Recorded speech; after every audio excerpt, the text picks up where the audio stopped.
El conflicto de los siglos. Capítulo 23. Profecías cumplidas.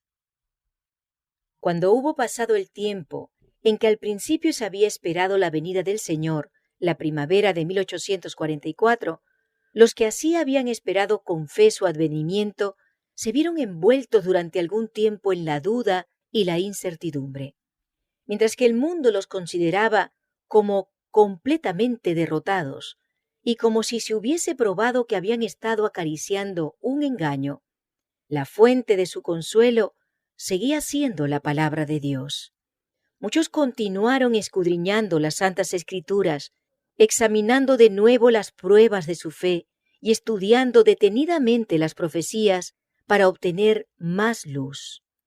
El testimonio de la Biblia en apoyo de su actitud parecía claro y concluyente. Había señales que no podían ser mal interpretadas y que daban como cercana la venida de Cristo. La bendición especial del Señor, manifestada tanto en la conversión de los pecadores como en el reavivamiento de la vida espiritual entre los cristianos, había probado que el mensaje provenía del cielo. Y aunque los creyentes no podían explicar el chasco que habían sufrido, abrigaban la seguridad de que Dios los había dirigido en lo que habían experimentado. Las profecías que ellos habían aplicado al tiempo del segundo advenimiento iban acompañadas de instrucciones que correspondían especialmente con su estado de incertidumbre e indecisión, y que los animaban a esperar pacientemente en la firme creencia de que lo que entonces parecía oscuro a sus inteligencias sería aclarado a su debido tiempo. Entre estas profecías se encontraba la de Habacuc, capítulo 2, versos 1 al 4. Me pondré, dije, sobre mi atalaya, me colocaré sobre la fortaleza y estaré mirando para ver qué me dirá Dios, y lo que yo he de responder tocante a mi queja.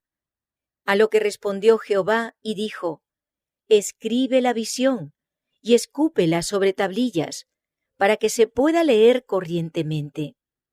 Porque la visión todavía tardará hasta el plazo señalado, bien que se apresura hacia el fin y no engañará la esperanza, aunque tardare, aguárdala, porque de seguro vendrá, no se tardará. Pero he aquí al ensoberbecido, su alma no es recta en él, el justo empero por su fe vivirá. Ya por el año 1842, la orden dada en esta profecía, escribe la visión y escúpela sobre tablillas, para que se pueda leer corrientemente. Le había sugerido a Carlos Fitch la redacción de un cartel profético con que ilustrar las visiones de Daniel y del Apocalipsis. La publicación de este cartel fue considerada como cumplimiento de la orden dada por Habacuc. Nadie, sin embargo, notó entonces que la misma profecía menciona una dilación evidente en el cumplimiento de la visión, un tiempo de demora. Después del contratiempo, este pasaje de las Escrituras resultaba muy significativo. La visión todavía tardará hasta el plazo señalado, bien que se apresura hacia el fin y no engañará la esperanza. Aunque tardare, aguárdala, porque seguro vendrá, no se tardará. El justo empero por su fe vivirá. Una porción de la profecía de Ezequiel fue también fuente de fuerza y de consuelo para los creyentes. Tuve además revelación de Jehová que decía, Hijo del hombre, ¿qué refrán es este que tenéis en la tierra de Israel que dice, se van prolongando los días y fracasa toda visión? Por tanto diles, han llegado los días y el efecto de cada visión. Hablaré y la cosa que dijere se efectuará, no se dilatará más.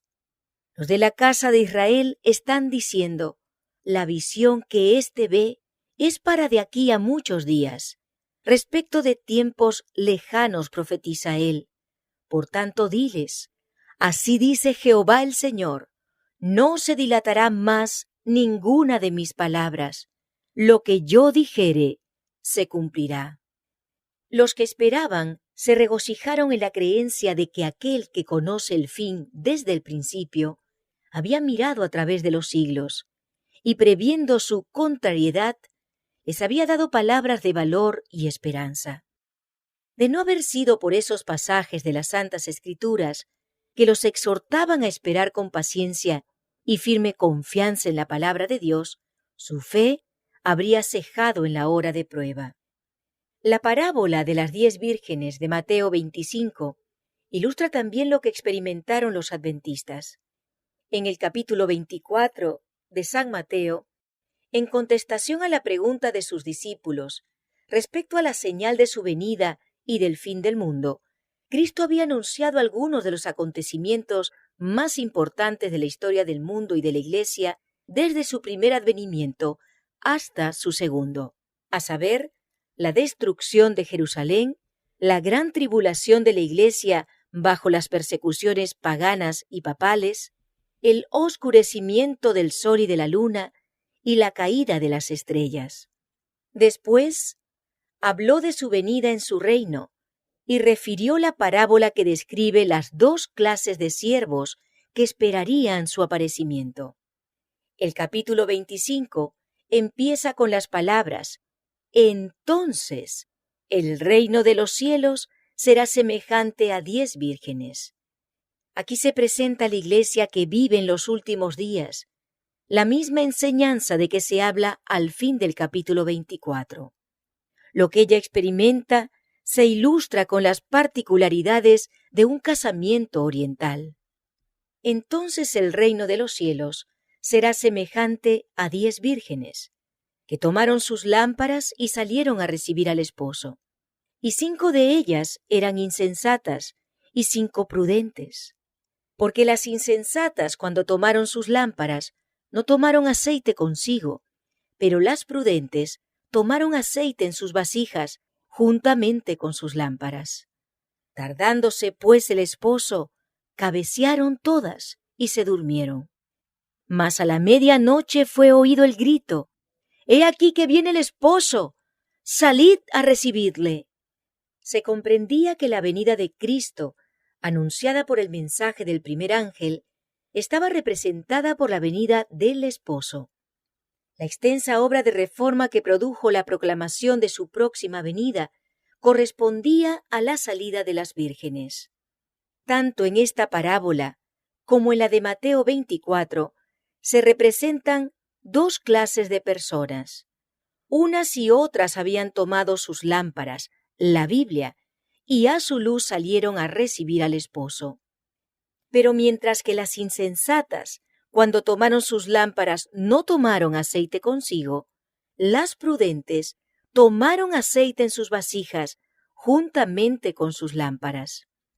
Estas últimas habían recibido la gracia de Dios, el poder regenerador e iluminador del Espíritu Santo que convertía su palabra en una antorcha para los pies y una luz en la senda. A fin de conocer la verdad, habían estudiado las Escrituras en el temor de Dios y habían procurado con ardor que hubiese pureza en su corazón y su vida. Tenían experiencia personal, fe en Dios y en su palabra, y esto no podían borrarlo el desengaño y la dilación.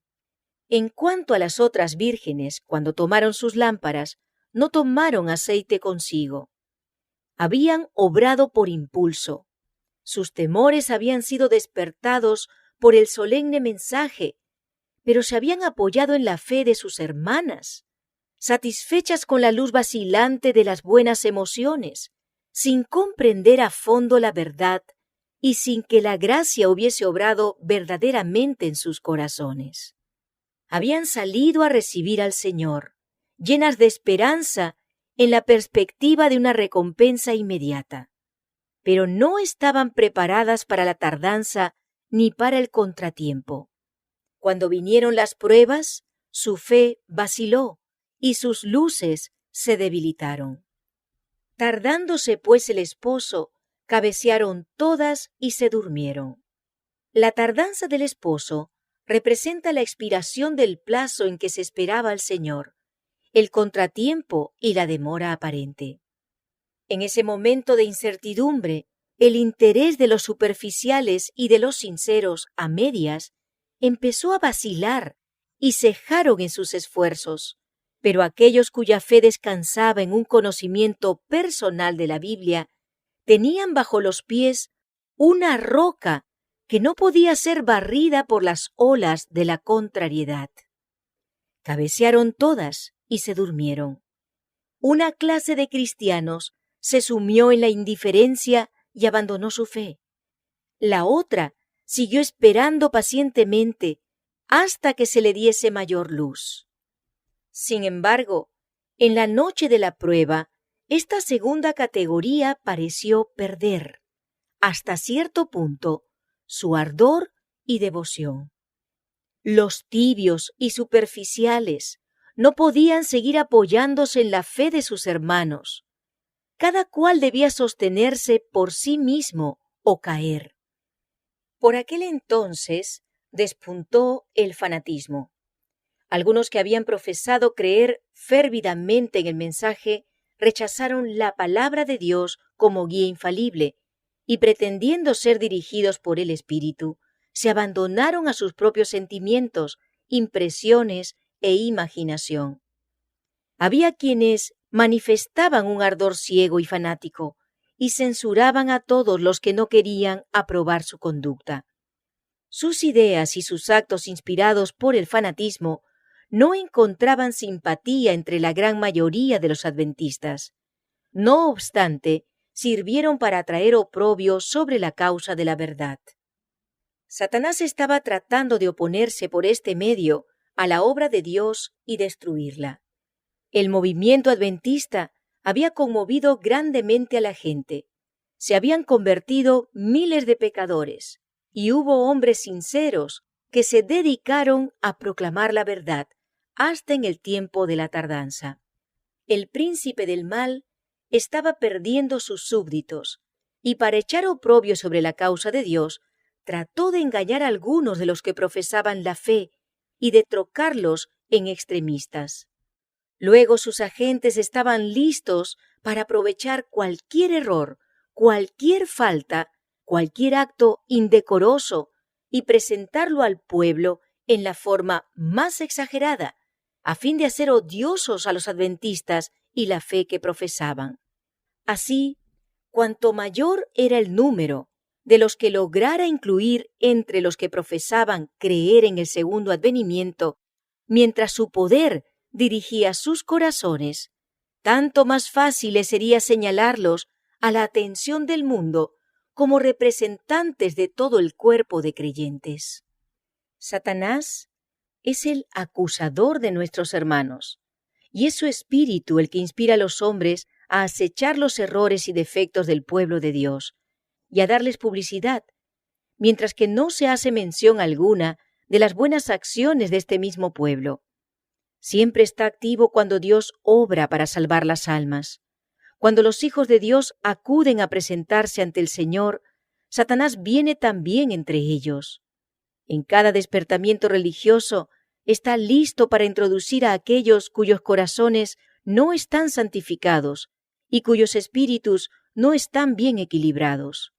Cuando éstos han aceptado algunos puntos de la verdad y han conseguido formar parte del número de los creyentes, él influye por conducto de ellos para introducir teorías que engañarán a los incautos. El hecho de que una persona se encuentre en compañía de los hijos de Dios y hasta en el lugar de culto y en torno a la mesa del Señor no prueba que dicha persona sea verdaderamente cristiana. Allí está con frecuencia Satanás en las ocasiones más solemnes, bajo la forma de aquellos a quienes puede emplear como agentes suyos. El príncipe del mal disputa cada pulgada del terreno por el cual avanza el pueblo de Dios en su peregrinación hacia la ciudad celestial. En toda la historia de la Iglesia, ninguna reforma ha sido llevada a cabo sin encontrar serios obstáculos. Así aconteció en los días de San Pablo. Dondequiera que el apóstol fundase una iglesia, había algunos que profesaban aceptar la fe, pero que introducían herejías que, de haber sido recibidas, habrían hecho desaparecer el amor a la verdad. Lutero tuvo también que sufrir gran aprieto y angustia debido a la conducta de fanáticos que pretendían que Dios había hablado directamente por ellos y que por lo tanto ponían sus propias ideas y opiniones por encima del testimonio de las Santas Escrituras. Muchos, a quienes les faltaba fe y experiencia, pero a quienes les sobraba confianza en sí mismos y a quienes les gustaba oír y contar novedades, fueron engañados por los asertos de los nuevos maestros y se unieron a los agentes de Satanás en la tarea de destruir lo que, movido por Dios, Lutero había edificado. Y los Wesley y otros que por su influencia y su fe fueron causa de bendición para el mundo, tropezaron a cada paso con las artimañas de Satanás, que consistían en empujar a las personas de celo exagerado, desequilibradas y no santificadas, a excesos de fanatismo de toda clase.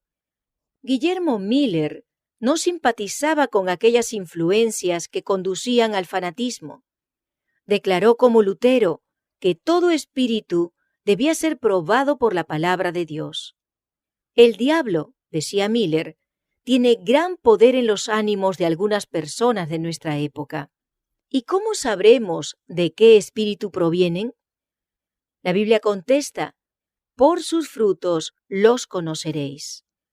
Hay muchos espíritus en el mundo y se nos manda que los probemos. El espíritu que no nos hace vivir sobria, justa y piadosamente en este mundo no es de Cristo.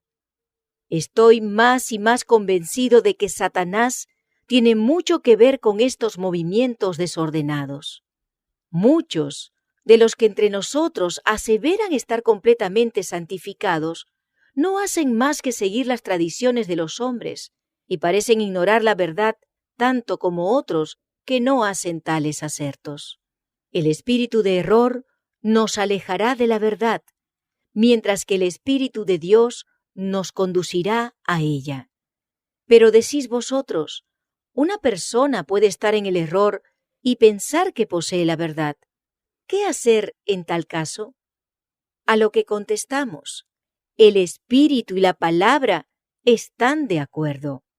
Si alguien se juzga a sí mismo por la palabra de Dios y encuentra armonía perfecta en toda la palabra, entonces debe creer que posee la verdad. Pero si encuentra que el espíritu que le guía no armoniza con todo el contenido de la ley de Dios o su libro, ande entonces cuidadosamente para no ser apresado en la trampa del diablo. Muchas veces, al notar una mirada benigna, una mejilla humedecida y unas palabras entrecortadas, he visto mayor prueba de piedad interna que en todo el ruido de la cristiandad. En los días de la Reforma, los adversarios de ésta achacaron todos los males del fanatismo a quienes lo estaban combatiendo con el mayor ardor. Algo semejante hicieron los adversarios del movimiento adventista, y no contento con desfigurar y abultar los errores de los extremistas y fanáticos, hicieron circular noticias desfavorables que no tenían el menor viso de verdad. Esas personas eran dominadas por prejuicios y odios. La proclamación de la venida inminente de Cristo les perturbaba la paz. Temían que pudiese ser cierta, pero esperaban, sin embargo, que no lo fuese. Y este era el motivo secreto de su lucha contra los adventistas y su fe. La circunstancia de que unos pocos fanáticos se abrieran paso entre las filas de los adventistas no era mayor razón para declarar que el movimiento no era de Dios, que lo fue la presencia de fanáticos y engañadores en la iglesia en días de San Pablo o de Lutero para condenar la obra de ambos. Despierte el pueblo de Dios de su somnolencia y emprenda seriamente una obra de arrepentimiento y de reforma. Escudriñe las Escrituras para aprender la verdad tal cual es en Jesús. Conságrese por completo a Dios y no faltarán pruebas de que Satanás está activo y vigilante. Manifestará su poder por todos los engaños posibles y llamará en su ayuda a todos los ángeles caídos de su reino. No fue la proclamación del segundo advenimiento lo que dio origen al fanatismo y a la división. Estos aparecieron en el verano de 1844, cuando los adventistas se encontraban en un estado de duda y perplejidad con respecto a su situación real. La predicación del mensaje del primer ángel y del clamor de medianoche tendía directamente a reprimir el fanatismo y la disensión. Los que participaban en estos solemnes movimientos estaban en armonía. Sus corazones estaban llenos de amor mutuo y de amor hacia Jesús, a quien esperaban ver pronto. Una sola fe, una sola esperanza bendita los elevaban por encima de cualquier influencia humana y les servían de escudo contra los ataques de Satanás. Tardándose pues el esposo, cabecearon todas y se durmieron. Mas a la medianoche fue oído el grito: «¡He aquí que viene el esposo! ¡Salid a recibirle!». Entonces todas aquellas vírgenes se levantaron y aderezaron sus lámparas. En el verano de 1844, a mediados de la época comprendida entre el tiempo en que se había supuesto primero que terminarían los 2300 días y el otoño del mismo año, hasta donde descubrieron después que se extendían, el mensaje fue proclamado en los términos mismos de la Escritura: «He aquí que viene el esposo».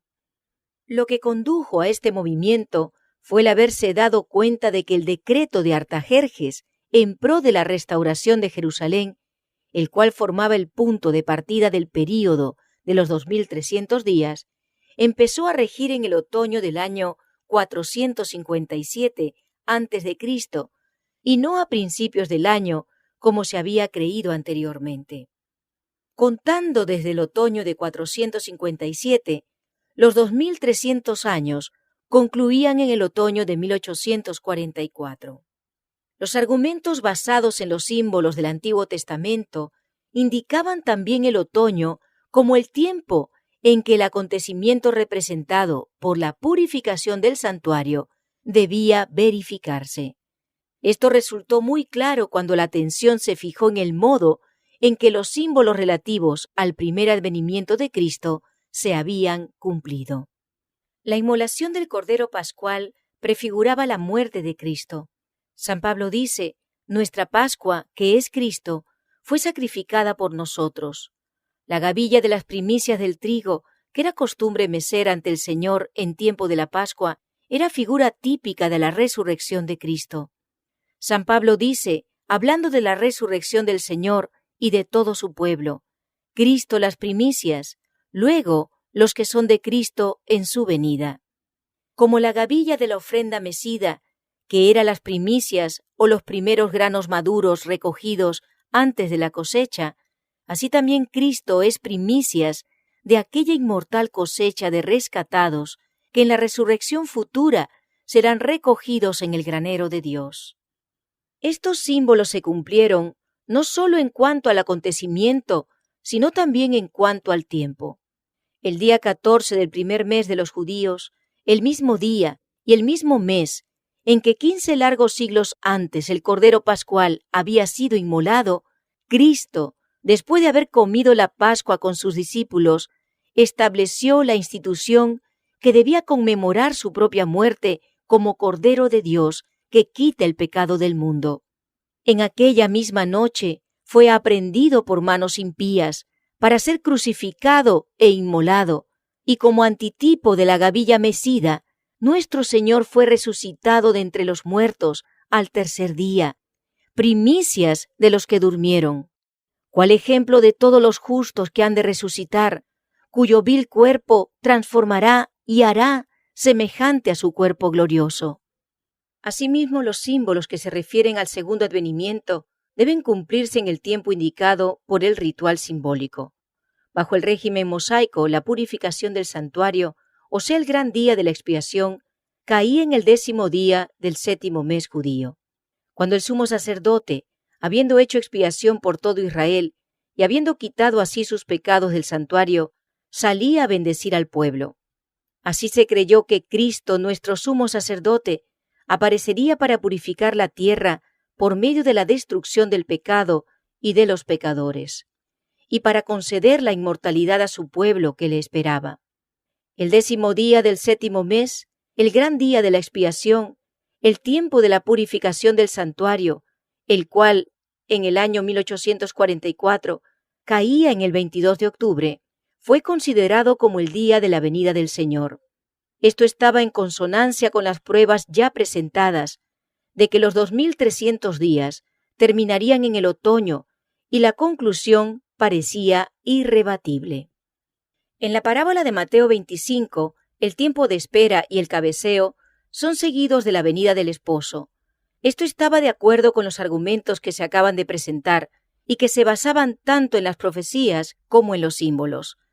Para muchos entrañaban gran poder convincente de su verdad, y el clamor de medianoche fue proclamado por miles de creyentes.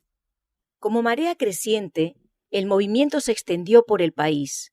Fue de ciudad en ciudad, de pueblo en pueblo, y hasta a lugares remotos del campo, y consiguió despertar al pueblo de Dios que estaba esperando. El fanatismo desapareció ante esta proclamación como helada temprana ante el sol naciente. Los creyentes vieron desvanecerse sus dudas y perplejidades. La esperanza y el valor reanimaron sus corazones. La obra quedaba libre de las exageraciones propias de todo arrebato que no es dominado por la influencia de la palabra y del Espíritu de Dios. Este movimiento recordaba los períodos sucesivos de humillación y de conversión al Señor que entre los antiguos israelitas solían resultar de las reconvenciones dadas por los siervos de Dios. Llevaba el sello distintivo de la obra de Dios en todas las edades. Había en él poco gozo extático, sino más bien un profundo escudriñamiento del corazón, confesión de los pecados y renunciación al mundo. El anhelo de los espíritus abrumados era prepararse para recibir al Señor. Había perseverancia en la oración y consagración a Dios sin reserva. Dijo Miller al describir esta obra: no hay gran manifestación de gozo. No parece sino que éste fuera reservado para más adelante, para cuando el cielo y tierra gocen juntos de dicha indecible y gloriosa. No se oye tampoco en ella grito de alegría, pues esto también está reservado para la aclamación que ha de oírse del cielo. Los cantores callan, están esperando poderse unir a las huestes angelicales, al coro del cielo. No hay conflicto de sentimientos, todos son de un corazón y de una mente. Otra persona que tomó parte en el movimiento testifica lo siguiente: produjo en todas partes el más profundo escudriñamiento del corazón y humillación del alma ante el Dios del alto cielo. Ocasionó un gran desapego de las cosas de este mundo, hizo cesar las controversias y animosidades, e impulsó a confesar los malos procederes y a humillarse ante Dios, y a dirigirles súplicas sinceras y ardientes para obtener perdón. Causó humillación personal y postración del alma, cual nunca las habíamos presenciado hasta entonces. Como el Señor lo dispusiera por boca del profeta Joel, para cuando el día del Señor estuviese cerca, produjo un desgarramiento de los corazones, y no de las vestiduras, y la conversión al Señor con ayuno, lágrimas y lamentos. Como Dios lo dijera por conducto de Zacarías, un espíritu de gracia y oración fue derramado sobre sus hijos. Miraron a aquel a quien habían traspasado.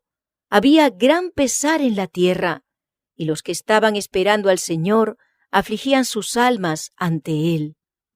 Entre todos los grandes movimientos religiosos habidos desde los días de los apóstoles, ninguno resultó más libre de imperfecciones humanas y engaños de Satanás que el del otoño de 1844. Ahora mismo, después del transcurso de muchos años, todos los que tomaron parte en aquel movimiento y han permanecido firmes en la verdad, sienten aún la santa influencia de tan bendita obra y dan testimonio de que ella era de Dios.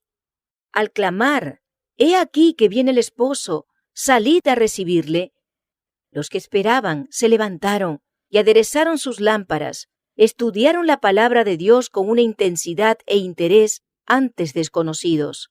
Fueron enviados ángeles del cielo para despertar a los que se habían desanimado y para prepararlos a recibir el mensaje. La obra no descansaba en la sabiduría y los conocimientos humanos, sino en el poder de Dios. No fueron los de mayor talento, sino los más humildes y piadosos, los que oyeron y obedecieron primero el llamamiento. Los campesinos abandonaban sus cosechas en los campos, los artesanos dejaban sus herramientas y con lágrimas y gozo iban a pregonar el aviso. Los que anteriormente habían encabezado la causa fueron los últimos en unirse a este movimiento. Las iglesias en general cerraron sus puertas a este mensaje y muchos de los que lo aceptaron se separaron de sus congregaciones. En la providencia de Dios, esta proclamación se unió con el segundo mensaje angelical y dio poder a la obra. El mensaje, «He aquí que viene el esposo», no era tanto un asunto de argumentación, si bien la prueba de las Escrituras era clara y terminante. Iba acompañado de un poder que movía e impulsaba al alma. No había dudas ni discusiones. Con motivo de la entrada triunfal de Cristo en Jerusalén, el pueblo que se había reunido de todas partes del país para celebrar la fiesta fue en tropel al Monte de los Olivos, y al unirse con la multitud que acompañaba a Jesús, se dejó arrebatar por la inspiración del momento y contribuyó a dar mayores proporciones a la aclamación. Bendito el que viene en el nombre del Señor. Del mismo modo, los incrédulos, que se agolpaban en las reuniones adventistas, unos por curiosidad, otros tan solo para ridiculizarlas, sentían el poder convincente que acompañaba el mensaje: «He aquí que viene el esposo». En aquel entonces había una fe que atraía respuestas del cielo a las oraciones, una fe que se atenía a la recompensa. Como los aguaceros que caen en tierra sedienta, el Espíritu de gracia descendió sobre los que le buscaban con sinceridad. Los que esperaban verse pronto cara a cara con su Redentor sintieron una solemnidad y un gozo indecibles. El poder suavizador y sojuzgador del Espíritu Santo cambiaba los corazones, pues sus bendiciones eran dispensadas abundantemente sobre los fieles creyentes. Los que recibieron el mensaje llegaron cuidadosa y solemnemente al tiempo en que esperaban encontrarse con su Señor. Cada mañana sentían que su primer deber consistía en asegurar su aceptación para con Dios. Sus corazones estaban estrechamente unidos y oraban mucho unos con otros y unos por otros. A menudo se reunían en sitios apartados para ponerse en comunión con Dios y oíanse voces de intercesión que desde los campos y las arboledas ascendían al cielo.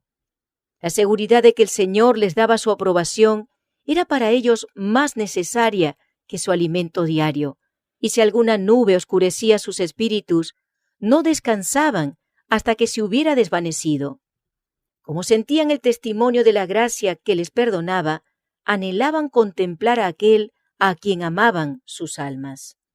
Pero un desengaño más les estaba reservado. El tiempo de espera pasó y su Salvador no apareció. Con confianza inquebrantable habían esperado su venida y ahora sentían lo que María, cuando al ir al sepulcro del Salvador y encontrándolo vacío, exclamó llorando: «Se han llevado a mi Señor y no sé dónde le han puesto». Un sentimiento de pavor, el temor de que el mensaje fuese verdad, había servido durante algún tiempo para refrenar al mundo incrédulo. Cumplido el plazo, ese sentimiento no desapareció del todo. Al principio no se atrevieron a celebrar su triunfo sobre los que habían quedado chasqueados, pero como no se vieran señales de la ira de Dios, se olvidaron de sus temores y nuevamente profirieron insultos y burlas. Un número notable de los que había profesado creer en la próxima venida del Señor abandonaron su fe. Algunos que habían tenido mucha confianza quedaron tan hondamente heridos en su orgullo que hubiesen querido huir del mundo. Como Jonás, se quejaban de Dios y habrían preferido la muerte a la vida. Los que habían fundado su fe en opiniones ajenas y no en la palabra de Dios, estaban listos para cambiar otra vez de parecer. Los burladores atrajeron a sus filas a los débiles y cobardes, y todos estos convinieron en declarar que ya no podía haber temor ni expectación. El tiempo había pasado, el Señor no había venido, y el mundo podría subsistir como antes miles de años. Los creyentes fervientes y sinceros lo habían abandonado todo por Cristo y habían gozado de su presencia como nunca antes. Creían haber dado su último aviso al mundo y esperando ser recibidos pronto en la sociedad de su divino Maestro y de los ángeles celestiales, se habían separado en su mayor parte de los que no habían recibido el mensaje. Habían orado con gran fervor: «Ven, Señor Jesús, y ven presto». Pero no vino. Reasumir entonces la pesada carga de los cuidados y perplejidades de la vida y soportar las afrentas y escarnios del mundo constituía una dura prueba para su fe y paciencia. Con todo, este contratiempo no era tan grande como el que experimentaran los discípulos cuando el primer advenimiento de Cristo. Cuando Jesús entró triunfalmente en Jerusalén, sus discípulos creían que estaba a punto de subir al trono de David y de libertar a Israel de sus opresores. Llenos de esperanza y de gozo anticipado, rivalizaban unos contra otros en tributar honor a su rey. Muchos tendían sus ropas como alfombras en su camino y esparcían ante él palmas frondosas. En su gozo y entusiasmo, untan sus voces a la alegre aclamación: «Hosana al Hijo de David». Cuando los fariseos, incomodados y airados por esta explosión de regocijo, expresaron el deseo de que Jesús censurara a sus discípulos, él contestó: «Si éstos callaren, las piedras clamarán». Las profecías deben cumplirse. Los discípulos estaban cumpliendo el propósito de Dios. Sin embargo, un duro contratiempo les estaba reservado. Pocos días pasaron antes que fueran testigos de la muerte atroz del Salvador y de su sepultura. Su expectación no se había realizado y sus esperanzas murieron con Jesús. Fue tan solo cuando su Salvador hubo salido triunfante del sepulcro, cuando pudieron darse cuenta de que todo había sido predicho por la profecía y de que era necesario que el Mesías padeciese y que resucitase de entre los muertos. 500 años antes, el Señor había declarado por boca del profeta Zacarías: «Regocíjate en gran manera, oh hija de Sión, rompen aclamaciones, oh hija de Jerusalén. He aquí que viene a ti tu rey, justo y victorioso, humilde y cabalgando sobre un asno», es decir, sobre un pollino hijo de asna. Si los discípulos se hubiesen dado cuenta de que Cristo iba al encuentro del juicio y de la muerte, no habrían podido cumplir esta profecía. Del mismo modo, Miller y sus compañeros cumplieron la profecía y proclamaron un mensaje que la inspiración había predicho que iba a ser dado al mundo, pero que ellos no hubieran podido dar si hubiesen entendido por completo las profecías que indicaban su contratiempo y que presentaban otro mensaje que debía ser predicado a todas las naciones antes de la venida del Señor. Los mensajes del primer ángel y del segundo fueron proclamados en su debido tiempo y cumplieron la obra que Dios se había propuesto cumplir por medio de ellos. El mundo había estado observando y creía que todo el sistema adventista sería abandonado en caso de que pasase el tiempo sin que Cristo viniese. Pero aunque muchos, al ser muy tentados, abandonaron su fe, hubo algunos que permanecieron firmes. Los frutos del movimiento adventista, el espíritu de humildad, el examen del corazón, la renunciación al mundo y la reforma de la vida que habían acompañado la obra, probaban que ésta era de Dios. No se atrevían a negar que el poder del Espíritu Santo hubiera acompañado la predicación del segundo advenimiento y no podían descubrir error alguno en el cómputo de los períodos proféticos. Los más hábiles de sus adversarios no habían logrado echar por tierra su sistema de interpretación profética.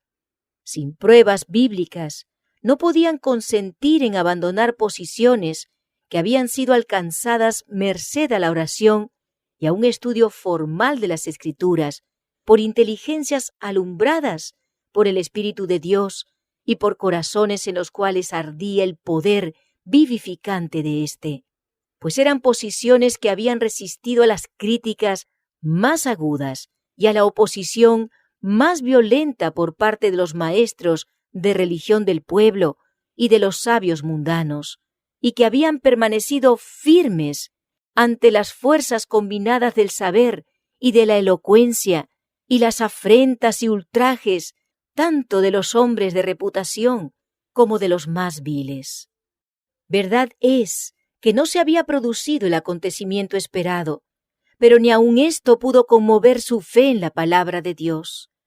Cuando Jonás proclamó en las calles de Nínive que en el plazo de 40 días la ciudad sería destruida, el Señor aceptó la humillación de los ninivitas y prolongó su tiempo de gracia.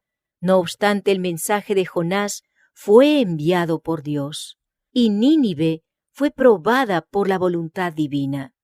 Los adventistas creyeron que Dios les había inspirado de igual modo para proclamar el aviso del juicio. El aviso, decían, probó los corazones de todos los que lo oyeron y despertó interés por el advenimiento del Señor, o determinó un odio a su venida que resultó visible o no, pero que es conocido por Dios. Trazó una línea divisoria, de suerte que los que quieran examinar sus propios corazones pueden saber de qué lado de ella se habrían encontrado en caso de haber venido el Señor entonces. Si habrían exclamado: «He aquí, este es nuestro Dios, le hemos esperado, y Él nos salvará», o si habrían clamado a los montes y a las peñas para que cayeran sobre ellos y los escondieran de la presencia del que está sentado en el trono y de la ira del Cordero. Creemos que Dios probó así a su pueblo y su fe, y vio si en la hora de aflicción retrocederían del sitio en que creyera conveniente colocarlos, y si abandonarían este mundo confiando absolutamente en la palabra de Dios. Los sentimientos de los que creían que Dios los había dirigido en su pasada experiencia están expresados en las siguientes palabras de Guillermo Miller. Si tuviese que volver a empezar mi vida con las mismas pruebas que tuve entonces, para ser de buena fe para con Dios y los hombres, tendría que hacer lo que hice. Espero haber limpiado mis vestiduras de la sangre de las almas. Siento que en cuanto me ha sido posible, me he librado de toda culpabilidad en su condenación. Aunque me chasqueé 2 veces, escribió este hombre de Dios, no estoy aún abatido ni desanimado. Mi esperanza en la venida de Cristo es tan firme como siempre. No he hecho más que lo que después de años de solemne consideración sentía que era mi solemne deber hacer. Si me he equivocado, ha sido del lado de la caridad, del amor a mis semejantes y movido por el sentimiento de mi deber para con Dios. Algo sé de cierto, y es que no he predicado nada en que no creyese. Y Dios ha estado conmigo, su poder se ha manifestado en la obra, y mucho bien se ha realizado. A juzgar por las apariencias humanas, muchos miles fueron inducidos a estudiar las Escrituras por la predicación de la fecha del advenimiento, y por ese medio y la aspersión de la sangre de Cristo fueron reconciliados con Dios. Nunca he solicitado el favor de los orgullosos, ni temblado ante las amenazas del mundo. No seré yo quien compre ahora su favor, ni vaya más allá del deber para despertar su odio. Nunca imploraré de ellos mi vida, ni vacilaré en perderla. Si Dios, en su providencia, así lo dispone. Dios no se olvidó de su pueblo. Su espíritu siguió acompañando a los que no negaron temerariamente la luz que habían recibido, ni denunciaron el movimiento adventista. En la epístola a los Hebreos hay palabras de aliento y de admonición para los que vivían en la expectación y fueron probados en esa crisis. No desechéis, pues, esta vuestra confianza, que tiene una grande remuneración, porque tenéis necesidad de la paciencia, a fin de que, habiendo hecho la voluntad de Dios, recibáis la promesa, porque dentro de un brevísimo tiempo vendrá el que ha de venir y no tardará. El justo empero vivirá por la fe, y si alguno se retirare, no se complacerá mi alma en él. Nosotros, empero, no somos de aquellos que se retiran para perdición, sino de los que tienen fe para salvación del alma. Que esta amonestación va dirigida a la Iglesia en los últimos días, se echa de ver por las palabras que indican la proximidad de la venida del Señor. Porque dentro de un brevísimo tiempo vendrá el que ha de venir y no tardará. Y este pasaje implica claramente que habría una demora aparente y que el Señor parecería tardar en venir. La enseñanza dada aquí se aplica especialmente a lo que les pasaba a los adventistas en ese entonces. Los cristianos, a quienes van dirigidas esas palabras, estaban en peligro de zozobrar en su fe. Habían hecho la voluntad de Dios al seguir la dirección de su espíritu y de su palabra, pero no podían comprender los designios que había tenido en lo que habían experimentado, ni podían discernir el sendero que estaba ante ellos, y estaban tentados a dudar de si en realidad Dios los había dirigido. Entonces era cuando estas palabras tenían su aplicación. El justo empero vivirá por la fe. Mientras la luz brillante del clamor de medianoche había alumbrado su sendero y habían visto abrirse el sello de las profecías y cumplirse con presteza las señales que anunciaban la proximidad de la venida de Cristo, habían andado en cierto sentido por la vista. Pero ahora, abatidos por esperanzas defraudadas, solo podían sostenerse por la fe en Dios y en su palabra. El mundo escarnecedor decía: habéis sido engañados, abandonad vuestra fe y declarad que el movimiento adventista era de Satanás. Pero la palabra de Dios declaraba: si alguno se retirare, no se complacerá mi alma en él. Renunciar entonces a su fe y negar el poder del Espíritu Santo que había acompañado el mensaje habría equivalido a retroceder camino de la perdición. Estas palabras de San Pablo los alentaban a permanecer firmes. No desechéis, pues, esta vuestra confianza. Tenéis necesidad de la paciencia, porque dentro de un brevísimo tiempo vendrá el que ha de venir y no tardará. El único proceder seguro para ellos consistía en apreciar la luz que ya habían recibido de Dios, atenerse firmemente a sus promesas y seguir escudriñando las sagradas Escrituras, esperando con paciencia y velando para recibir mayor luz.